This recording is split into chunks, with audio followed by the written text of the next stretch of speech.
O quinto livro dos Salmos faz-nos voltar atrás e apresenta-nos uma vista geral dos caminhos de Deus para com o seu povo, com uma espécie de comentário divino sobre eles, e terminando com cânticos de louvor, como certamente terminarão todos os caminhos do Senhor. O Salmo capítulo 107 é uma espécie de introdução a tudo o que se segue. Celebra a bondade de Deus, que permanece para sempre, fórmula bendita da fé, e na imutável misericórdia do Senhor em todos os tempos, desde a manifestação da graça no tempo de Davi. É ao Israel restaurado que compete mais particularmente cantar essa misericórdia. O Salmo celebra as duas partes da libertação na qual a bondade de Deus se manifestou para com aqueles que dela foram o objeto. Eles são resgatados da mão do opressor, são congregados de países do Oriente e do Ocidente, do Norte e do Sul.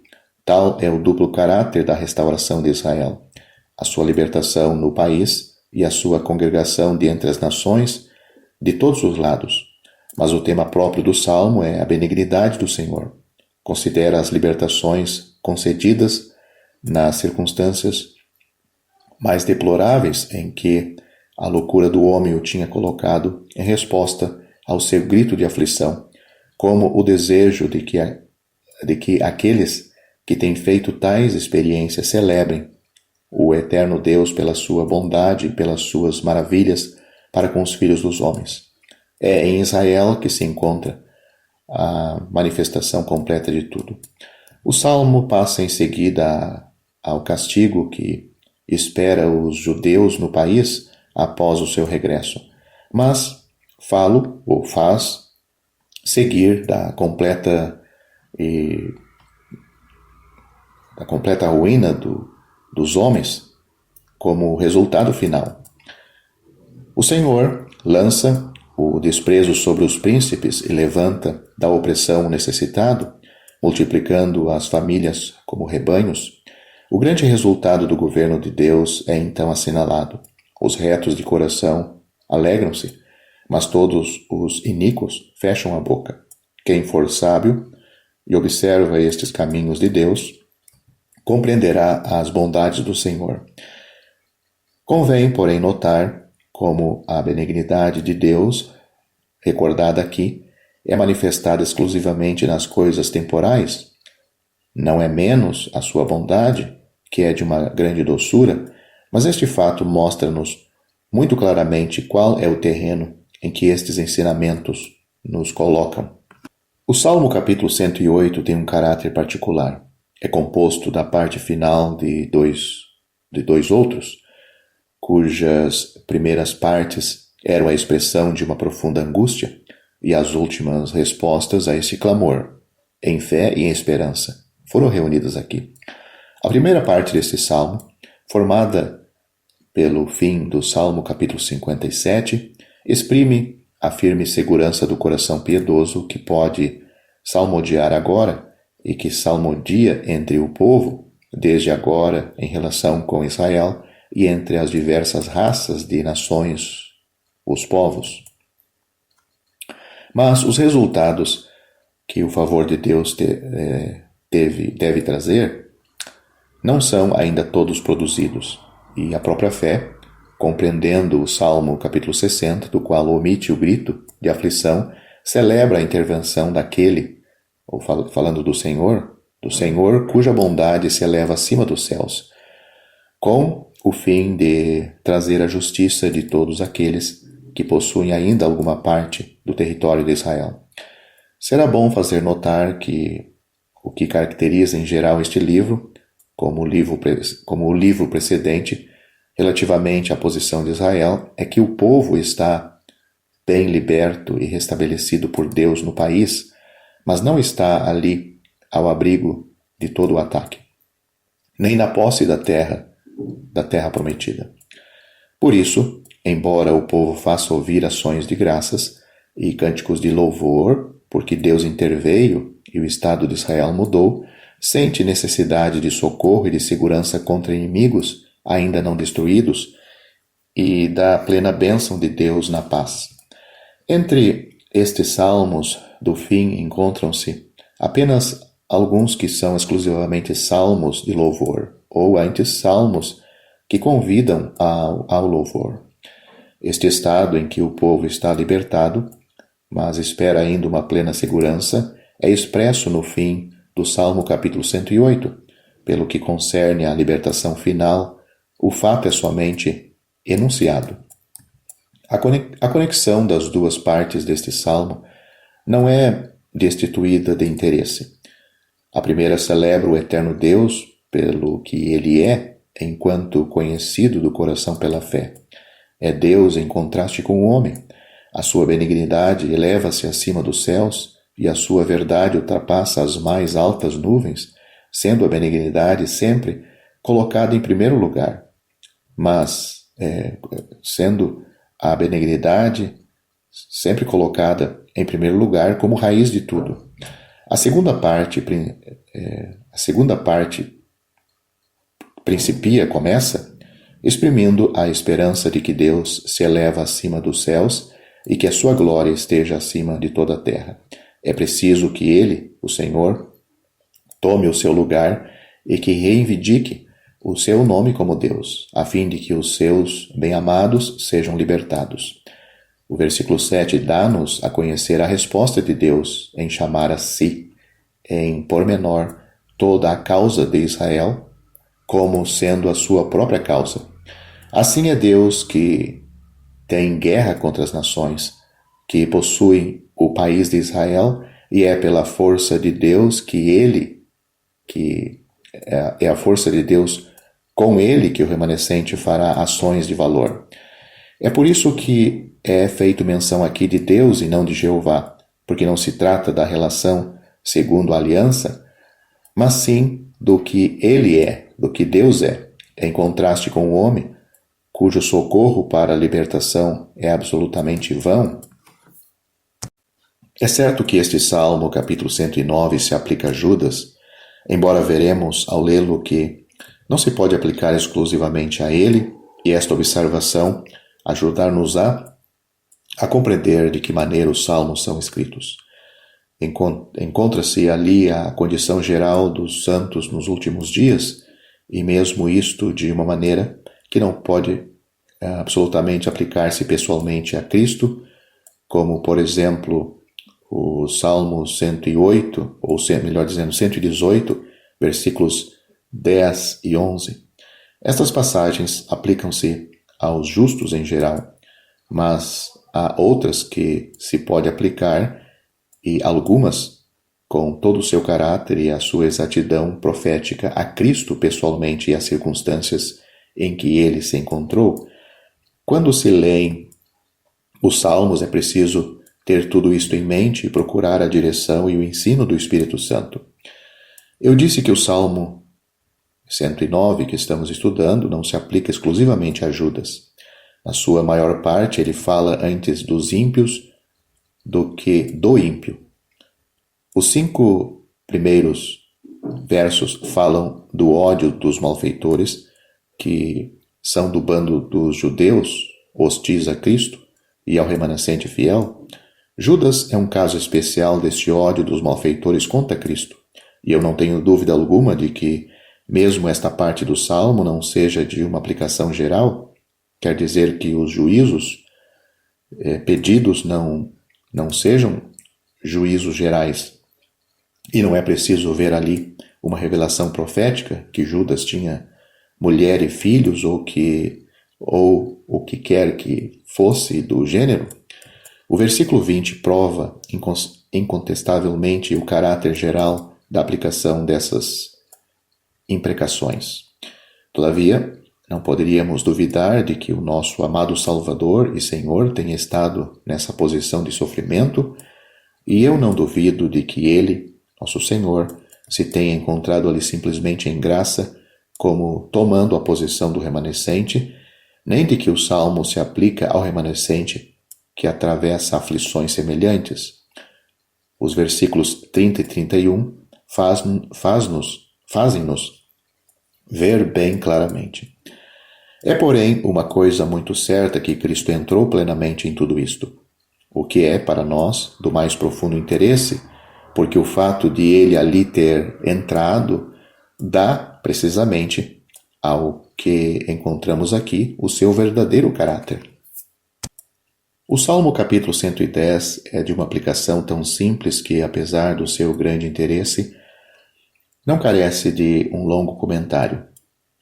O pobre, encontrado no Salmo capítulo 109, versículo 31, que em troca do seu amor só encontrou o ódio, é o Senhor de Davi e é chamado a assentar-se à direita do eterno Deus.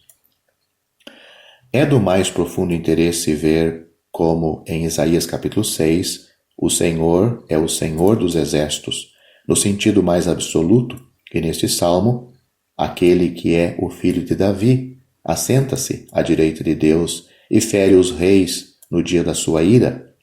Comparar isto com o Salmo capítulo 2, tudo o que se refere à associação da igreja com Jesus em cima é omitido, e o Salmo passa diretamente do fato da permanência de Cristo à direita de Deus ao fato de ele enviar de Sião o cetro do seu poder. Isto mostra como nestes salmos tudo é inteiramente judeu. Note-se, além disso, que este salmo é a resposta à rejeição de Cristo sobre a terra. Não se trata da sua vinda do céu para destruir o anticristo. Ele já tomou posse de Sião e é de lá que sai o cetro do seu poder. Tudo isto responde à posição do remanescente, tal como nos é apresentado em todo este salmo que nos mostra os judeus restaurados, mas ainda não estabelecida a dominação de Israel ou de Cristo em Sião. Mas, a partir dali, o povo está de livre vontade no dia do poder de Cristo. Veja, por exemplo, Cantares de Salomão, capítulo 6 e o versículo 12. Como era diferente a quando da sua humilhação, da humilhação de Cristo. O Salmo capítulo 109 descreveu este último estado, da sua humilhação. Mas aqui encontramo-nos na manhã de um novo dia, na qual estamos, não perante os pais, mas perante os filhos da graça. Depois encontramos o firme juramento do eterno Deus, que Cristo estará assentado como sacerdote no seu trono sobre a terra. É, ao mesmo tempo, uma promessa e uma profecia. O olhar dirige-se também para o dia da sua ira. Adonai, o Senhor, que está à direita do eterno Deus, tem um dia de ira que se aproxima, o dia já assinalado, em que os seus inimigos serão postos por escabelo dos seus pés. Porém, o tempo da sua permanência à direita de Deus não é esse dia, mas sim o tempo da misericórdia, o dia favorável. Cristo foi ouvido e exaltado, e a sua obra entre os homens é o resultado da sua expiação em graça.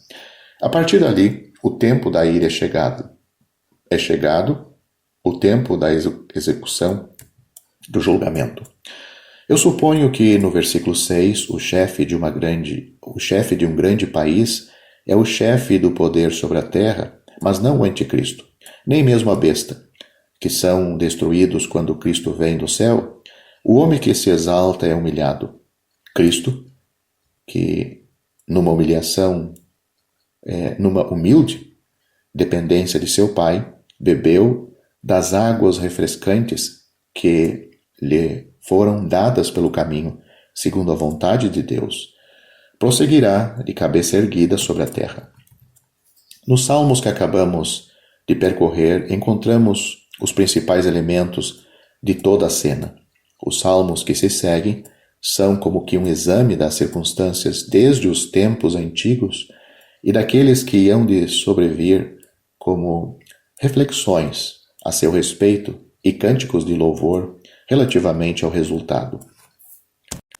Os Salmos capítulos 111, 112 e 103 formam um todo, como uma aleluia que celebra os caminhos do eterno Deus a respeito de Israel, na obra da sua libertação. Em primeiro lugar, no Salmo capítulo 111, são as obras do Senhor, gloriosas por si mesmas. Ele as tornou memoráveis pela sua poderosa intervenção em justiça. Mostrou-se, contudo, pleno de compaixão e lembrou-se também da sua aliança. Manifestou ao seu povo o poder das suas obras, dando-lhe a herança das nações.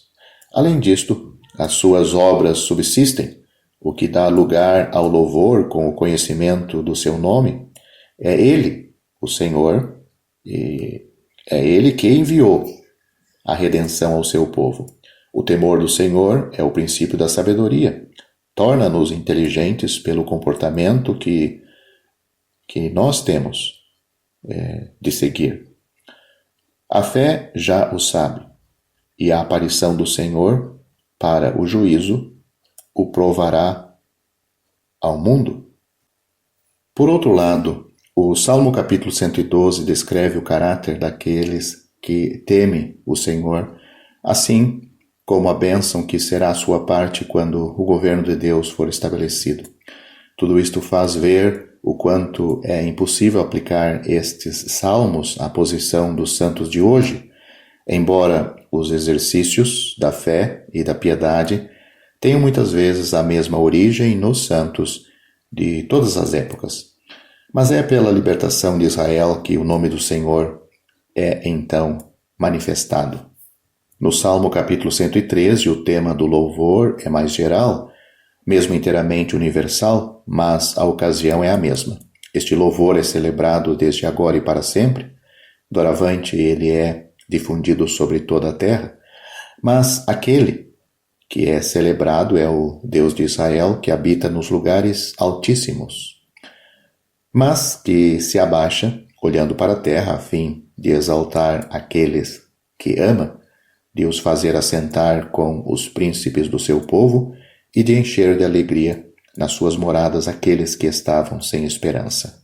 O Salmo 114 está escrito no estilo poético mais elevado. É importante para nós porque liga diretamente à antiga libertação de Israel da servidão do Egito, a libertação atual do povo, e faz-nos ver que, em ambos os casos, é o mesmo Senhor que faz tremer a terra por causa da sua promessa. Quando da libertação de Jacó, o mar fugiu e o Jordão tornou atrás. Por quê? Não era certamente por terem medo da presença do homem. Também agora a terra deve tremer perante aquele que então apareceu para libertar o seu povo e que, por amor dele, converteu o mar em terra seca e a dura pedra no manancial. O Salmo capítulo 115 mostra-nos qual é o verdadeiro e perfeito fundamento desta libertação, de que o coração goza pela fé. Não é aos fiéis que volta o louvor, mas sim ao eterno Deus, particularmente pela sua misericórdia e também pela sua fidelidade à sua promessa. O homem piedoso, pelo Espírito, refere-se então ao grito da dor amarga de que se fala em Joel, o profeta, ou na profecia de Joel, e a qual fazem alusão os Salmos capítulo 42 e 43. Porque diriam as nações: onde, pois, está o Deus deles? Moisés, falando no mesmo espírito, tinha igualmente dito: os egípcios o ouvirão. E que farás tu ao teu grande nome? Referindo-se a Deus, santa e feliz ousadia da fé, vemos aí em Moisés. Esse caráter da aflição do remanescente mostra-nos como sobre a cruz e nos seus últimos sofrimentos Cristo entrou nesse gênero de dor. Efetivamente, os judeus dirigiam-lhe então a linguagem que encontramos aqui, mas nunca teriam podido dirigir-lhe antes. O Israel fiel responde: o nosso Deus está nos céus. Em seguida põe o seu Deus em contraste com os ídolos. Israel, a casa de Arão, e todos aqueles que temem ao Senhor são convidados a confiar nele, em Deus. Este último convite abre a porta a todos os gentios e procuram a face de Jacó. Vem em seguida o que indicamos como sendo o fundamento dos salmos de que nos ocupamos, a saber que o eterno Deus se tinha lembrado dos israelitas e que queria abençoá-los sempre mais e mais. Temos tanto os pequenos como os grandes. Note o que é dito. Vós e os vossos filhos. Eles eram os benditos do Senhor, o Criador dos céus e da terra. Os céus pertenciam-lhe, mas a terra tinha dado aos filhos dos homens. Este traço mostra bem claramente que é da bênção terrestre que se trata aqui, porque Deus não nos deu a nós a terra, a igreja, mas sim a cruz sobre a terra, com o céu e as coisas que ali há para o nosso quinhão. Nós buscamos as coisas que são de cima, não as que estão sobre a terra. De igual modo, e de maneira ainda mais impressionante, os mortos não louvarão o Senhor, mas nós, diz o Espírito pela boca do remanescente, nós o bendiremos desde agora, isto é, desde o momento da libertação final e para sempre. Para nós, cristãos, nós dizemos, partir e estar com Cristo é ainda muito melhor. O Salmo capítulo 116 celebra esta libertação que cabe aos fiéis quando estão ao ponto de morrer. Jeová os atende e eles andarão perante o Senhor na terra dos viventes. Sob este ponto de vista, este salmo é um elogio contínuo da misericórdia e da bondade do Senhor para com os israelitas que ele tinha socorrido quando estavam abatidos, e esse socorro tinha provocado o seu amor por ele. Aliás, esse socorro tinha provocado o amor dos israelitas pelo Senhor. Aliás, eis o caráter do eterno Deus, guarda os simples. A alma, tão dolorosamente provada, pode voltar ao seu repouso. A morte dos seus santos é preciosa à sua vista, e agora, diante de todo o seu povo, nos átrios da casa do Senhor, no meio de Jerusalém, o fiel pagará os votos que tinha feito na sua angústia, quando invocava o Senhor.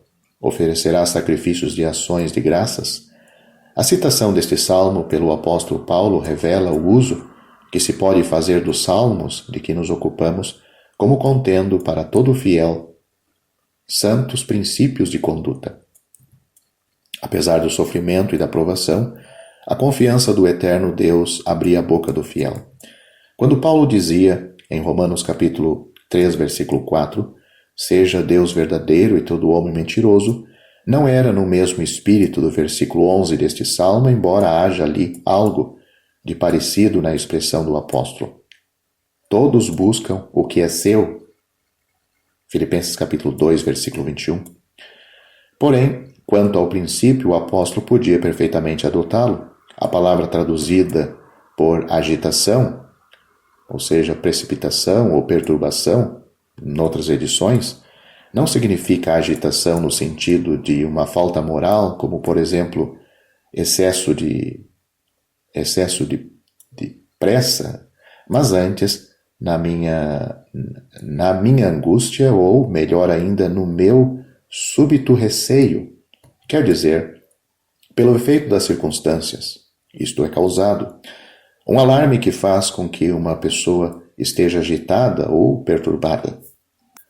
O Salmo capítulo 117 é um convite às outras nações e a outros povos para virem celebrar o eterno Deus, que de agora em diante será rei sobre toda a terra. Os povos regozijam-se e, felizmente, são introduzidos nessa relação, tendo-se o Senhor revelado a eles pelos seus desígnios a respeito de Israel. Aqui, como sempre, a benignidade vem em primeiro lugar e a verdade permanece para sempre. Nenhuma queda do povo lhe porá fim. Como os salmos precedentes, este é também uma aleluia. No Salmo capítulo 118 encontramos embora não de uma maneira tão formal, o louvor e a ação de graças, ligados à fórmula bem conhecida, a sua benignidade é para sempre, ou antes, fundados sobre ela.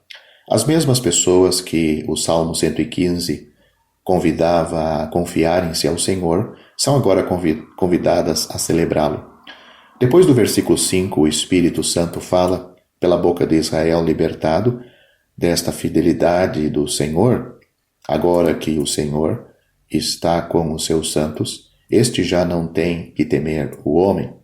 O Senhor vale mais do que o homem. O Senhor vale mais do que os príncipes. Versículos 6 a 9. Os versículos 10 a 18 expõem as circunstâncias e os caminhos pelos quais Israel tinha passado. Todas as nações o tinham cercado. Em nome do Senhor, ele as tinha destruído. Israel tinha sido, em nome do Senhor, Israel as tinha destruído estas nações inimigas. Tinha sido apagadas como um fogo de espinhos. O poder do inimigo tinha empurrado brutalmente a Israel, mas o Senhor tinha sido seu socorro. Os versículos 14 a 17 celebram o resultado dessa intervenção num cântico de aleluia, ou de alegria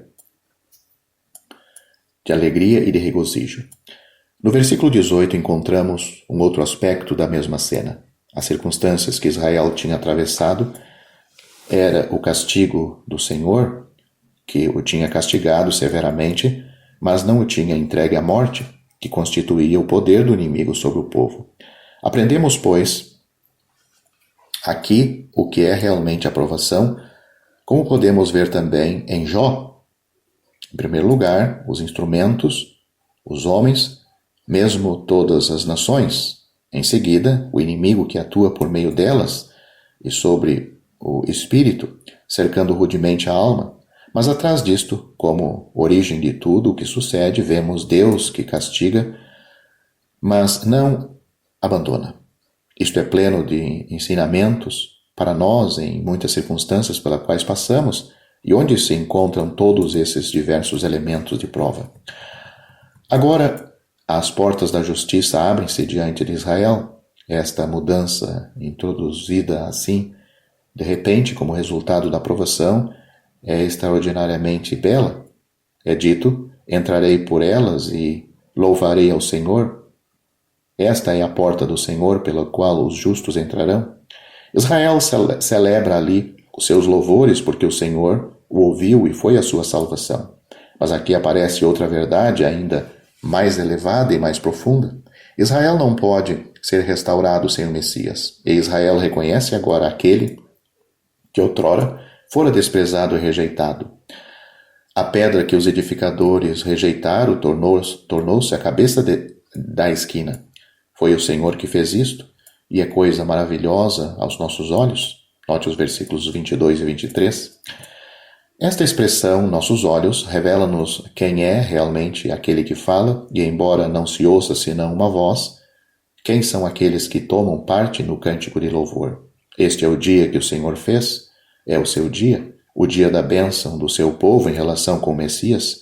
O seu povo regozija-se nele.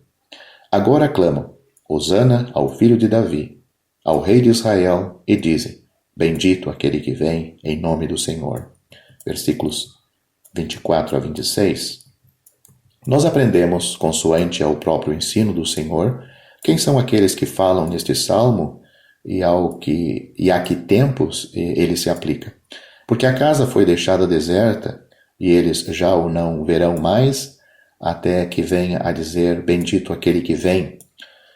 De sorte que é mesmo Israel, isto é, o remanescente que fala, e isto no dia do seu arrependimento sobre a graça, quando está perto de ver de novo o Messias. Bendizem aquele que vem da casa do Eterno. O Eterno é Deus, ele deu a luz a Israel. Agora o culto e o sacrifício são oferecidos àquele que livrou e abençoou. Agora eles dizem, Tu és o meu Deus, e eu te louvarei. Tu és o meu Deus, e eu te exaltarei. O salmo termina pela expressão bem conhecida do louvor e da gratidão de Israel. Louvai ao Senhor, porque Ele é bom. porque a sua benignidade é para sempre. Assim, o conhecimento espiritual dos caminhos de Deus a que chega o povo, a sua vinda para adorar o Senhor em justiça e a confissão que faz do Messias, de Jesus, outrora desprezado e rejeitado, tudo isso é desenvolvido em relação com a libertação e a bênção de Israel e com a perfeita manifestação da natureza e do caráter do eterno Deus. No termo dos sofrimentos do nosso bendito Salvador e Senhor, são citados vários versículos desse salmo, e em nenhum outro salmo se encontra tantas aproximações entre ele e as dores ou as promessas de Israel. O Salmo capítulo 119 apresenta-nos, no seu conteúdo geral, a lei escrita no coração. Este salmo toma, assim, na série dos salmos, um lugar importante. Liga-se também claramente aos sofrimentos de Israel nos últimos dias e às precedentes infidelidades do povo para com Deus. Cada uma das suas 22 partes apresenta, parece-me, uma fase diferente dos exercícios do coração em relação com a lei que ali está escrita, embora o princípio geral seja o momento de uma ponta a outra. Assinalarei, em breves traços, o principal alcance dessas diversas divisões. A primeira divisão apresenta-nos naturalmente o grande princípio geral. É a terceira vez que encontramos a declaração da bem-aventurança como manifestação do regresso da alma na provação e na angústia, a grande verdade expressa no Salmo capítulo 1, cujo efeito é visto sobre o governo imediato de Deus. No Salmo capítulo 32 é celebrada a felicidade do perdão. Aqui é aquilo que se saboreia ao andarmos com Deus, quando nos afastamos totalmente dos nossos desregramentos, a despeito de todas as dificuldades e do desprezo que se possam encontrar. Na verdade, há uma outra bem-aventurança no fim do primeiro livro, onde vimos Cristo plenamente introduzido. O Salmo capítulo 41 declara: bem-aventurado aquele que atende ao pobre, quer se trate de Cristo, quer daqueles que andam nos seus traços. O Salmo 1 supunha a felicidade sobre o governo de um Deus que tomava em mão a causa dos justos. Mas nós sabemos que, de fato, essa bênção não tem sido realizada sobre a terra, e foi isso mesmo que introduziu uma justiça celeste e a redenção. Desde então, o Salmo capítulo 41, a verdadeira bem-aventurança consiste no discernimento e no conhecimento da posição que o Senhor tomou como rejeitado dos homens. Ele, o verdadeiro pobre, colocando-se ele mesmo, praticamente nesta condição que ele declara bem-aventurada, como nola mostra o Sermão da Montanha, onde se encontra estabelecida a grande verdade da lei no coração. Aqui neste salmo, vemos aparecer também as circunstâncias adversas neste grito: não me desampares totalmente. Na segunda divisão do salmo, a palavra está ligada a Deus. Não só aquele que guarda a palavra é o homem bem-aventurado, mas a palavra também o purifica. O desejo do seu coração é positivamente fixado sobre ela. Note-se a conexão íntima entre Deus e a sua palavra nos versículos 10 e 11. A terceira divisão apresenta-nos a maneira como aquele que tem a lei no seu coração se apoia na aflição sobre a misericórdia divina. O fiel israelita contempla os caminhos plenos de bondade do Senhor para ser levado a guardar a sua palavra. Note isso no versículo 17. O versículo 19 descreve o estado desse fiel. O versículo 20, como notamos já em todo este livro, descreve a intervenção do Senhor, que se fez conhecer já pela libertação, mas ainda não pela completa bênção. Os versículos 22 e 23 mostram-nos o desprezo sobre o desprezo sobre que se encontra o remanescente aflito, que nesse estado tem feito da fé no eterno Deus as suas delícias e a sua consolação. Na quarta divisão, a provação é mais interior. A alma do fiel está apegada ao pó, mas confia no socorro de Deus segundo a sua palavra. Deseja provar o efeito desta água viva que vem de Deus. Ele foi sincero diante de Deus. Descreveu-lhe os seus caminhos e pede que Deus desvie dele o caminho da falsidade. Propõe-se firmemente seguir os juízos do Senhor e espera que o Senhor o não confunda. Mas pede também que o seu coração seja alegrado a fim de poder correr livremente no caminho dos mandamentos de Deus. Eis o resultado certo da disciplina. Uma alma que tomou prazer na vontade de Deus e na santidade deseja ainda correr em liberdade. Embora se trate aqui de mandamentos, isto é, de um lado exterior da palavra, é, no entanto, sempre a palavra no coração.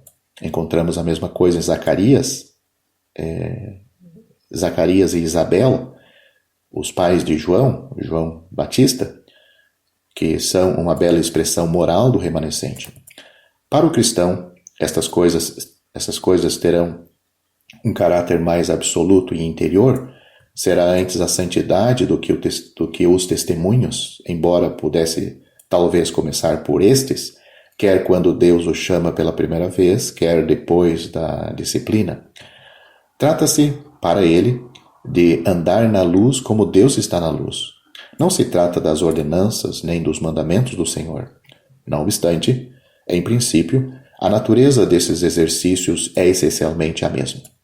Fazer hoje aos santos a aplicação direta deste salmo é abaixar o nível divino dos pensamentos, mas pode-se aplicar de uma maneira mais instrutiva à natureza do exercício moral que ali é apresentado, porque a submissão e a confiança no seio da provação são sempre convenientes e boas, embora as suas formas sejam, no judeu, muito inferior ao que são no cristão. Compare, por exemplo, com a Epístola aos Filipenses, onde encontramos a experiência cristã.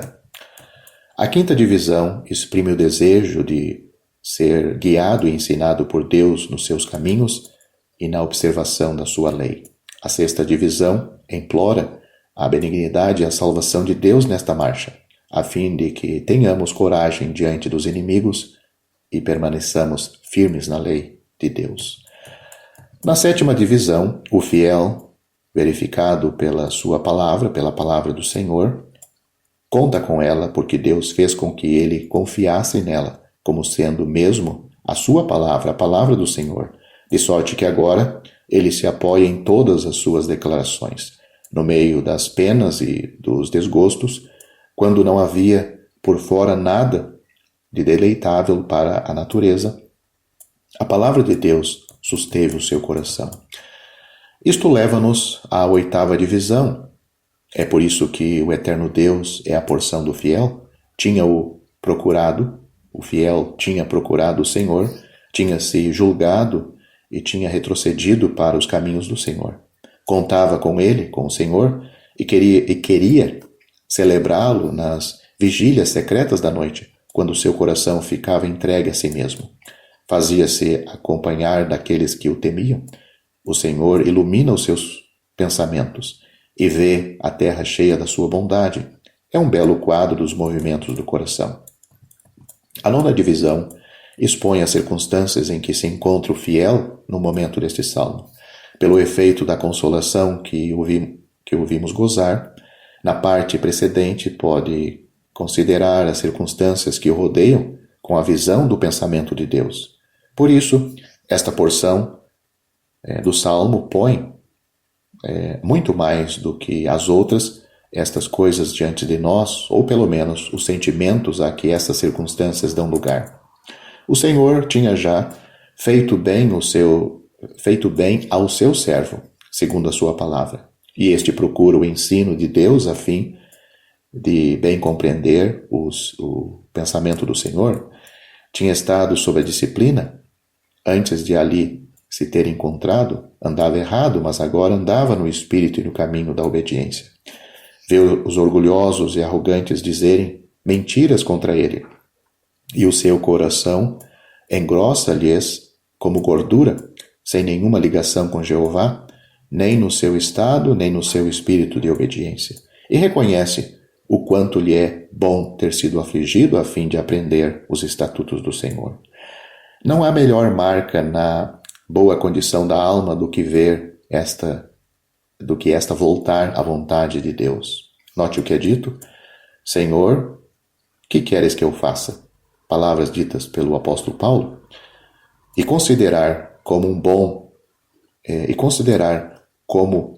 bom tudo que tem contribuído para a trazer a este estado.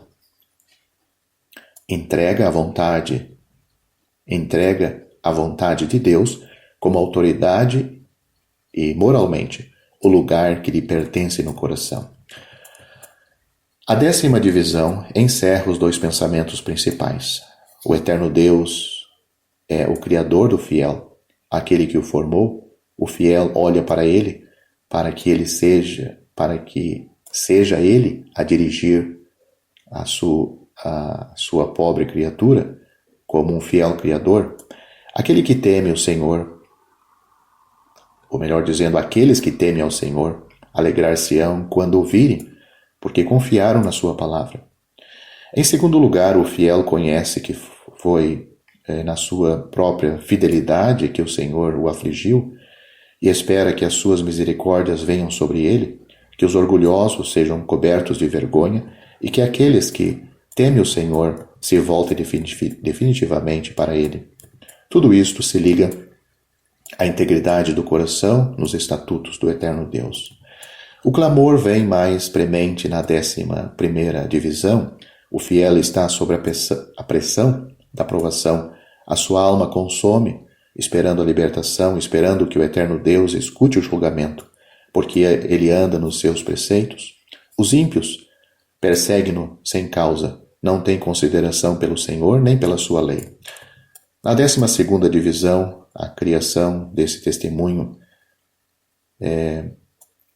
Na 12ª divisão, a criação presta testemunho à permanente fidelidade de Deus. A sua palavra está estabelecida nos céus, onde nada pode atingi-la nem abalá-la. Se a lei do Senhor não tivesse sustido o seu coração, o fiel teria perecido sob o peso da aflição. Quão precioso é possuir a palavra num tal mundo! Nós temos mais que mandamentos, mas podemos dizer: tenho visto que toda a perfeição tem o seu limite. Esta é uma expressão que encontramos aí nesta divisão, na 12ª divisão deste salmo. E um outro pensamento mais tranquilizador surge de todo esse exercício do coração. É dito também: sou teu. Na 13ª divisão, o fiel exprime as delícias que sente interiormente na lei do Senhor e o efeito que dali retira em conhecimento espiritual. Na 14ª divisão, é a lei que o dirige na sua marcha. Aflito e oprimido, espera a sua consolação daquele de quem tomou os juízos por caminho, ou seja, do Senhor, a despeito dos ímpios e dos laços que lhe armaram. Aflito e oprimido, espera a sua consolação daquele de quem tomou os juízos por caminho, a despeito dos inimigos e dos laços que lhe armaram. A 15ª divisão fala-nos do horror que o fiel sente por aqueles que são duplos de coração e como olha para Deus como seu único refúgio, rejeitando os malfeitores. Conta com o apoio do eterno Deus para não ser confundido na sua presença e considera com solene temor o assegurado julgamento dos ímpios. Na 16ª divisão, o fiel insiste mais vivamente para que o eterno Deus intervenha em vista da libertação. A maneira como os malfeitores têm anulado a lei não faz senão abreviar a sua vinda, a vinda do Senhor, para mais estreitamente se ligar à sua obra, já é tempo de o Senhor operar. Todas as divisões que se seguem manifestam os efeitos todas as divisões que se seguem nesse salmo manifestam os efeitos desta forte ligação à lei e aos testemunhos do eterno Deus. O valor da lei sobre todos os aspectos para o coração do fiel. Vemos ali a provação sobre o qual ele ainda estava nesse caminho da justiça, como queria andar nos caminhos do Senhor quando for libertado, e a sua profunda dor quanto aos transgressores pede para ser ensinado, vivificado, guardado e recorda o caráter eterno dos testemunhos de Deus, de sorte que permanece firme, embora oprimido pelos malfeitores. A última divisão, a parte final, é de um caráter mais geral, embora no mesmo espírito que as outras. É, por assim dizer, o resultado de todo o salmo. O fiel exprime o desejo que o clamor do oprimido, que tem as suas delícias na lei, suba perante o Senhor. Pede entendimento e a libertação, segundo a palavra do Senhor, segundo a sua palavra, a palavra do Senhor, e declara que os seus lábios publicarão o louvor do Senhor quando ele lhe tiver ensinado os seus estatutos. A tua língua falará da tua palavra, a sua língua falará da palavra do Senhor. Tem o sentimento da justiça dos mandamentos do Senhor, espera que a mão do Senhor venha em seu auxílio, porque escolheu os seus preceitos. Tinha ardentemente desejado a salvação do Senhor, não tinha nunca posto a sua confiança no homem. A lei de Jeová tinha constituído as suas delícias, e não a sua vontade nem nos caminhos do homem próspero. Pede vida a fim de celebrar os louvores do eterno Deus, e que os seus juízos, os juízos do Senhor, o ajudem, porque tem perante si o poder da morte e do mal. Finalmente, reconhece que se desgarrou e confia-se ao pastor de Israel para o procurar, porque não tinha esquecido os seus mandamentos. Tal é o estado moral de Israel nos últimos dias, quando de regresso ao seu país. A lei está escrita no seu coração, mas a plena libertação e a bênção final não são ainda chegadas. De fato, este salmo desenvolve o estado moral do coração daqueles que temem a Deus nas circunstâncias profeticamente introduzidas pelo Salmo capítulo 118,